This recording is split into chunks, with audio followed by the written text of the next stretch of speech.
The 2011 Hall of Fame class consists of 5 deserving members that have represented the following 4 categories: officials/employees, racing pioneers, drivers, and sponsor. A group that transcends the decades from the Oswego Speedway's beginnings. The class of 2011 includes Johnny Teresi Sr., Joe Gosick, Russ Brown, Dan Dorsey Sr., Dr. John and Helen Puzakis, Bud McManus, Newt Tilton, and Ed Pearsall. Joe Gosick is recognized as one of the most prolific and talented drivers in the history of Oswego Speedway and beyond. Perhaps that recognition comes because of his longevity and achievements in racing, but more so for his qualities as a person, which have endeared him to many over the years. He's become a respected competitor as well as a gracious spokesman and representative of the sport. From the beginning in 1980, when he graduated from crewman to a super modified driver, Joe's been dedicated to presenting his very best effort on each and every night he wheeled a race car onto a speedway, in Oswego or anywhere else in the United States and Canada.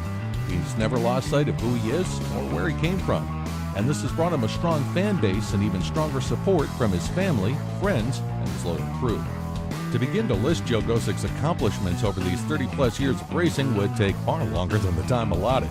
But to touch on some, from when he began driving the 00 owned by Tony Ostek, one would begin with 1980, when he was named Oswego Speedway Rookie of the Year after having driven a super modified on only one other occasion previous to that year. A Gosick timeline would then touch on 1984, when he helped design and build a new 00 and promptly won the Wild Irish Rose Champion of Champions feature. 1985 saw him win his first career feature, then topped it with 3 more before year's end. Highlights of 1986, winning the Richie Evans Memorial 100, finishing second in the points and in ISMA, and winning the GP Super Express Nationals on dirt at the Syracuse Mile. In 1987, he earned his first ISMA point title with car owner Ostek. His success continued in the super modifieds, and in 1988, he had his first modified ride and first sprint car ride, just to enlarge his racing experiences. He also won a second GP Super Express Nationals at Syracuse, winning every lap on the mile. In 1989, he won his first Sandusky High Miler 100, one of 3 he would win over the years, and finished second again at Oswego and ISMA in points. This was also the year that he tested for Goodyear at North Wilkesboro and caused quite a stir among the NASCAR locals on hand when they saw the times Joe hit. Continuing into the 90s saw Gosick running strong, in 1991 winning his first Oswego International Classic 200, picking up the super modified Triple Crown title. In 92, he extended his racing territory to Phoenix's Copper World Classic, where he finished 5th, and down to Volusia County, Florida for a couple of top 3s a short time later. To top off that year, he picked up a second straight Oswego Classic. He then headed for an Indy Lights test in Texas. There was no stopping Gosick when it came to racing. Features at both Oswego and on the ISMA Trail continued, as well as high placement in the points in both. In 94, he designed and built a new generation of Gosick chassis in the shop in his mom's garage below her house. The next year, he won the 95 Star Classic, adding his name to a very short list of super modified drivers who had won all 3 major super modified long-distance races. Even today, that list only contains 4 names: Warren, Gosick, Heveron, and Ordway Sr. 1996 became a pivotal year, which would launch the name Gosick onto the national stage. He had run at Phoenix, then Volusia, at a Niagara Falls Indoor Midget Series race, which he won, and then completed the AIS Rookie Program in Las Vegas. In May, he passed the Rookie Orientation Program at the Indianapolis Motor Speedway, qualified and ran the Indy 500. He became a media sensation. 00 Joe was all you needed to say, and everyone knew. Many of his legions of loyal fans made the trek to Indy that year to see their hometown hero race at the famed Brickyard. It was an emotional time for everyone involved. Although a boost problem sent him out of the race early, an Oswego boy who had made it to the pinnacle of open-wheel racing had made history. Oswego was so proud, and the honors flowed. Joe was named March of Dimes Sports Spectacular Central New York Athlete of the Year. He was presented with a commendation by the Oswego Legislature, which congratulated him for his singular achievements in the competitive world of auto racing and recognized him as an outstanding citizen of Oswego County. He received similar honors from the State of New York Assembly. There were several years of attempting to race in the IRL following. He was at Indy again in 1998, where he didn't qualify after his car's motor expired. Joe's finances didn't match the requirements of the big-time racing, and he had to back away from further dreams. He continued on the super modified circuit with ISMA and at Oswego, and also ran a NEMA midget for Gene and Marilyn Angelillo. But the Indy dream continued to burn, and he spent time trying to figure a way to achieve his goal. In 1999, he took a USAC Silver Bullet ride with Ron Mucci, looking for new contacts and some national exposure. That venture didn't pan out that well, and for the decade of the 2000s, he went back to his roots in the Super Modifieds. In 2000, he was running a Paul Dunnigan Wing Super and clinched the championship in that car. He also went on to win another Star Classic in 2001, a third Oswego Classic in 2002, and a third Sandusky High Miler 100. In 2003, without a wing, he ran a Mike Muldoon car to his first Oswego Speedway championship, and then came back to drive for the Carcinone 27 Super. He raced several years with that car and won a few features. He also ran in 2006, subbing in the Snyder Zero when Tim Snyder couldn't race. After the Carson Snyder years, Joe got a call from Robbie Gunther and Al Archer. They were looking for someone to drive, maintain, and become part owner of a former Didero car they owned. That became the 00 with Joe behind the wheel. The team's first full year was 2007. They finished with a 4th place in points, also picking up 4 wins. Their racing halted abruptly in 2008 due to a rule problem, although Joe did run the Classic, finishing 2nd. Late in 2009, the 00 reappeared after some modifications, and in 2010 they were back in full force with a 6th in points and 1 feature win to their credit. In 2011, Joe and his crew, many of whom have been with him for most of his racing career, were added a special achievement to their record. A steady and consistent run over the season gave Gosick the Oswego Novella Super Modified Championship, without a feature win but with many top 10 runs. It was his 2nd championship, but the first in his famed 00. His most loyal fans, wife Vicky and daughters Piper and Remy, were there to join him for the celebration. Joe now ranks 4th on the all-time top 5 finishers list, 5th in Super Modified feature wins, top 4 in all-time Super Modified points, surpassing Bentley Warren's total in 2011, and he started 32 consecutive international classics. And this illustrious career is not over yet. Joe indicated in post-race interviews in August that the team would continue as long as they were having fun and doing their best. We hope so. Tonight, Joe Gosick becomes a very deserving new member of the Oswego Speedway Hall of Fame. A sincere thank you to Joe for all he's done on and off the track for Oswego and for racing. Joe Gosick enters the Oswego Speedway Hall of Fame. Johnny Teresi Sr., one of post-war racing's pioneers, Johnny Teresi Sr. of Fulton, New York, made an indelible mark on the history of Oswego Speedway in a relatively short period of time. Driving his little red-white flat-top coupe number 1, nicknamed the Sulky, Teresi finished 2nd to Charlie Berry in the inaugural Oswego feature race on September 28, 1951, on the dirt surface. Teresi's 2nd and 3rd feature wins came a year later on September 21st and again on October 12th of 1952, when he won the big season-ending fall championship, beating out his friendly rival, Irish Jack Murphy, on the newly paved Oswego surface.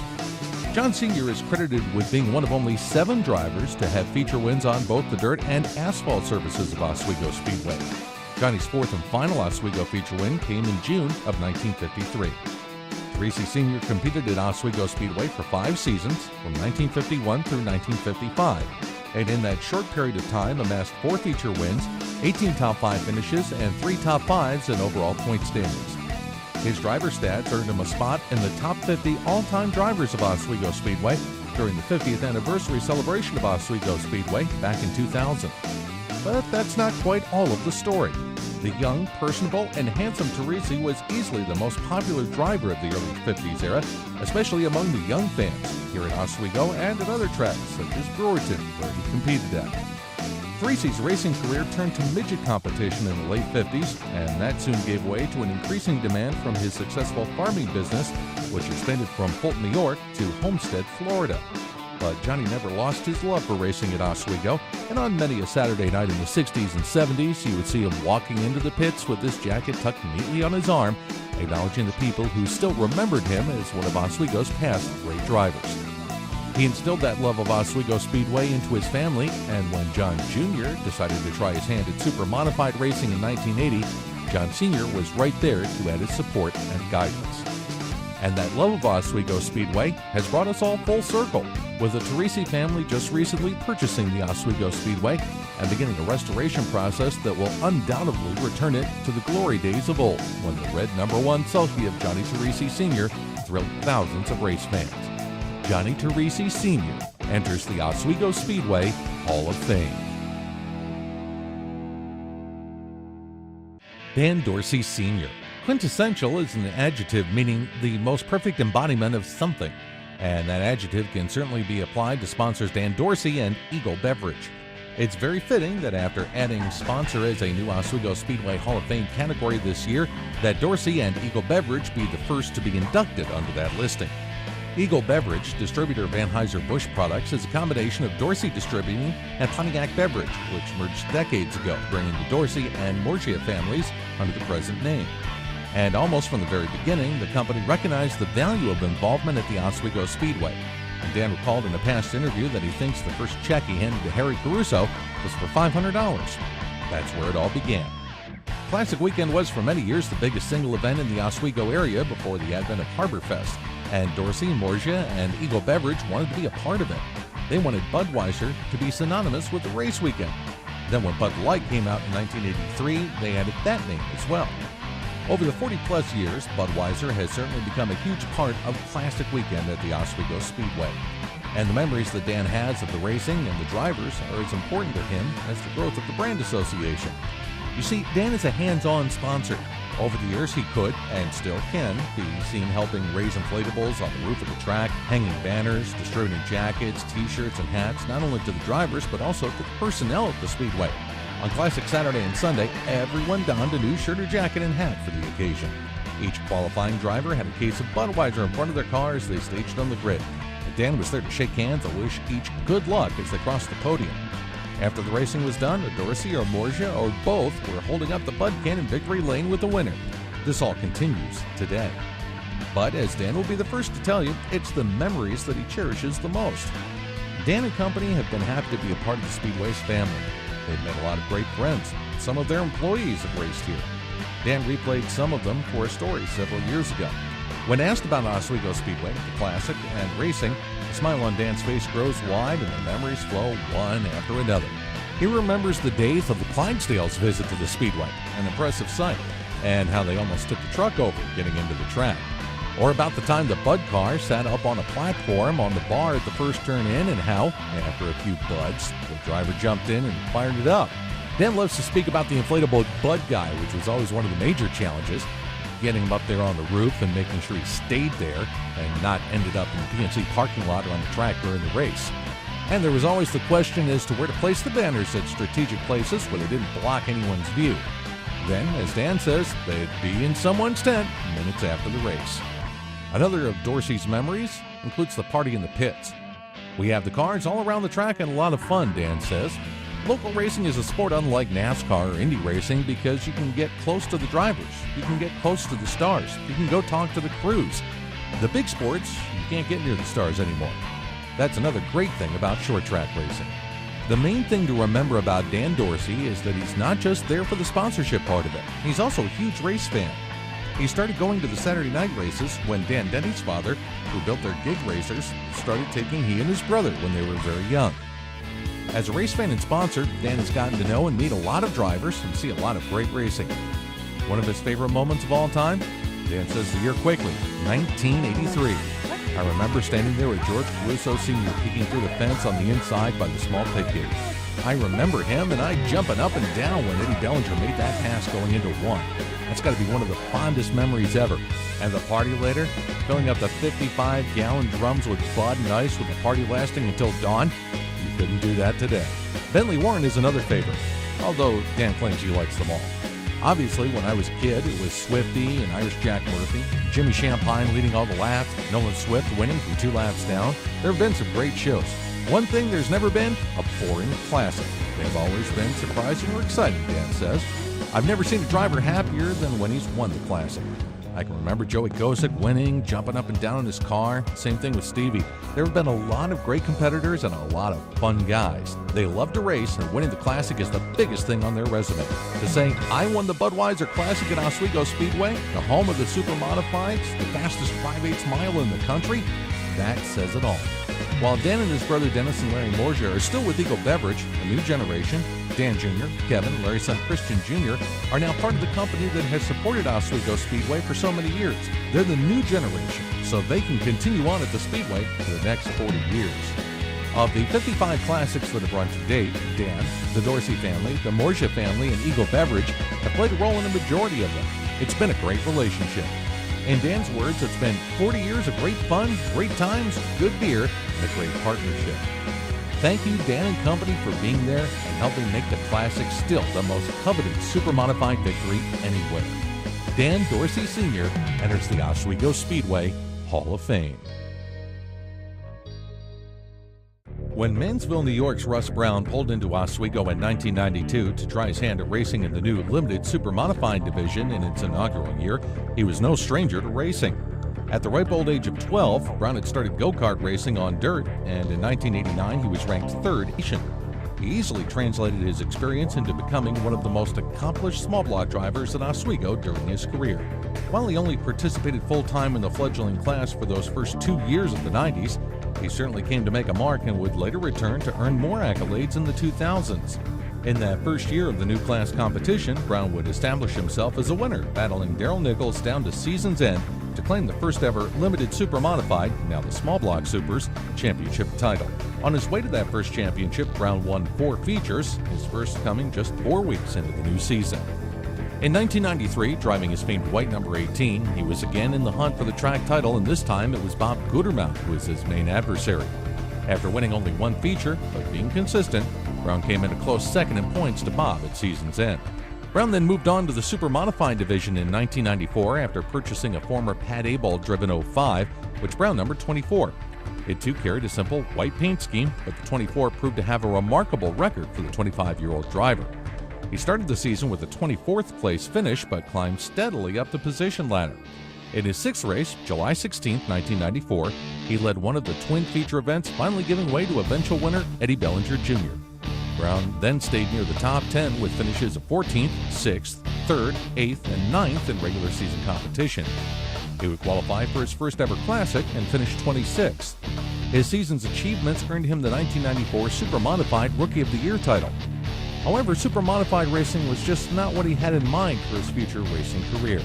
Although he would pick up some seat time in the limiteds after his super modified year running for car owners Mike Garner and Tom Azred, his sights were already set for some full-body racing and possibly run at NASCAR's upper divisions. The years 95 through 98 found Russ driving in the NASCAR Busch North Division, which is now the K&N Pro Series East. He also ran twice in the Busch South Division. In 97, he also ran one nationwide series event. Lack of financial backing, as has been the case with many talented drivers, forced Brown to rethink his career. Russ took some time off from racing from 2000 through 2003 to concentrate on spending more time with his wife Wendy and 2 young daughters, Taylor and Kennedy. It was back to limited racing in 2004, driving a Ray Pike car. He won the now SBS Championship in 2005 and 2006, driving for Ray Hedger, and again in 2007, driving the Ray Pike-owned 60. And although never returning for a real full-time run at the SBS division after those championship years, he has appeared at various times in various cars, and potent ones at that, to continue his winning ways, almost always paired somehow with Ray Hedger. So much, in fact, that he sits in second place in the all-time SBS win list with 19 markers. Russ leads all drivers in top 5 finishes with 98, and he's third in all-time points. He has also won the SBS Nationals or Classic 3 times to tie for the lead in that record book. Won the race over Dean Hogan in 1998, in 2005 over Lula Bay, and again in 2006, besting second-place runner Jimmy Rule. Brown also appeared in the top 10 in 2008 with a 9th place, and in 2010 with a 4th in the number 60 SBS. Russ's main racing focus for the last 2 years has been on 2 different classes on 2 different surfaces. For the last 2 years, Russ is running SST modified at Shangri-La, Chemung, and Spencer, plus doing some ROC SST events. He ran at Oswego in July in the number 13 car. Then 2011 brought Brown back to his dirt roots as he began to campaign a Mod Light at Brewery with some success. He plans on running that division again in 2012 with plans on more success with the help of longtime friend Hedger. He'll also continue his SST racing and has also been offered a very good SBS ride at Oswego next year also. He might just end up racing all 3. Congratulations to a veteran campaigner who still has a long racing road ahead on being inducted into the Oswego Speedway Hall of Fame. Russ Brown enters the Oswego Speedway Hall of Fame. Dr. John and Helen Puzauskas, part of Oswego Speedway's first family.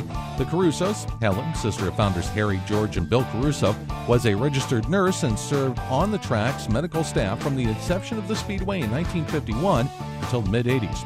Her husband John, a practicing medical doctor in the Oswego area, served by her side for the 35-plus years as the attending physician at the Speedway. Doc John, as he was affectionately called, was also quite a camera buff, and many of the race photos and video footage of the early years was captured by him. Not afraid to speak their minds, John and Helen served a very important role as advisors to Harry, George, and Bill on decisions made that shaped the course of Oswego Speedway history. Their input was always well respected. Dr. John and Helen Puzauskas entered the Oswego Speedway Hall of Fame. Norman Bud McManus. There was no better handyman ever created than Bud McManus. How many race nights from the mid-'60s until the late '90s did you hear the call from the announcer's microphone paging Bud to a certain part of the track? It was usually a frantic call by a track employee that suddenly found no power to run a piece of equipment, or maybe the track's lights weren't working. Bud was Johnny on the spot to make the repairs and get things moving again. Bud's expertise was electricity, and if ever there was an indelible mark left by him at Oswego Speedway, it was the electronic scoreboard that was just recently replaced. Bud and George Caruso Sr. designed and built the scoreboard in the late '60s, spending about 3 winters soldering wires to every single light bulb that went into the massive board. 24 bulbs per number and 48 numbers total meant 1,152 wires somehow had to find their way to the tower.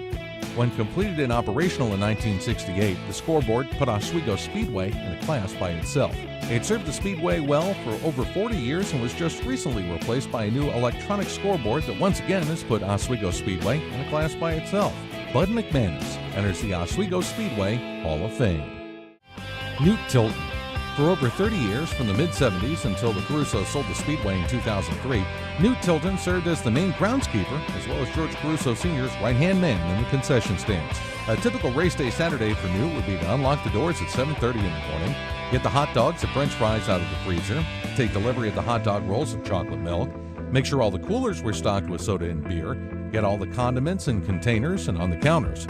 Moving outside, Newt would then sweep the macadam in front of the concession windows, then take a mop and wipe down the front of all the windows.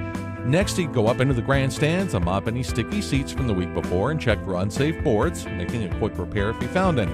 Usually during the week, he cut grass in front of the grandstand and repainted the walls around the Speedway, but if for some reason he didn't get to it, he added that to his to-do Saturday list of duties as well. From there, he was on to the restrooms, where he'd make sure they were clean, stocked with paper, and the water was running.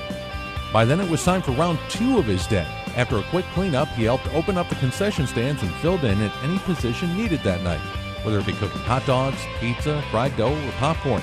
If there was a problem in one of the restrooms during the evening, Newt would be summoned to take care of the situation. Newt then stayed around after the races to help close not only the concession stands, but the entire track, waiting for the last crew's hauler to leave so he could finally close the pit gate and end an unbelievably long day. There was never a more dedicated employee to Oswego Speedway than good old Newt. Newt Tilton enters the Oswego Speedway Hall of Fame. Ed Pearsall. Eddie first began working at the Speedway in the mid-'60s, selling beer and soda throughout the grandstands. One cold night when the beverages weren't moving, Ed grabbed a handful of programs and began hawking them in the stands, and thus his 40-plus year career as a program seller was launched. Eddie's jovial nature and quick smile were a welcome sight by race fans year after year when he entered the Speedway. During the '60s, Eddie, then a bachelor, established a close relationship with some of the Michigan race teams that ventured in weekly. And on more than one occasion, Ed would hitch a ride back to Michigan with either Art Bennett or Jim Presley and spend the week helping them work on their cars. Ed's untimely death in January of 2011 ended his career as a program seller, or he'd still be selling them today. He now joins his friend and fellow longtime program seller Pete Trenka in the Oswego Speedway Hall of Fame. Ed Pearsall enters the Oswego Speedway Hall of Fame in 2011.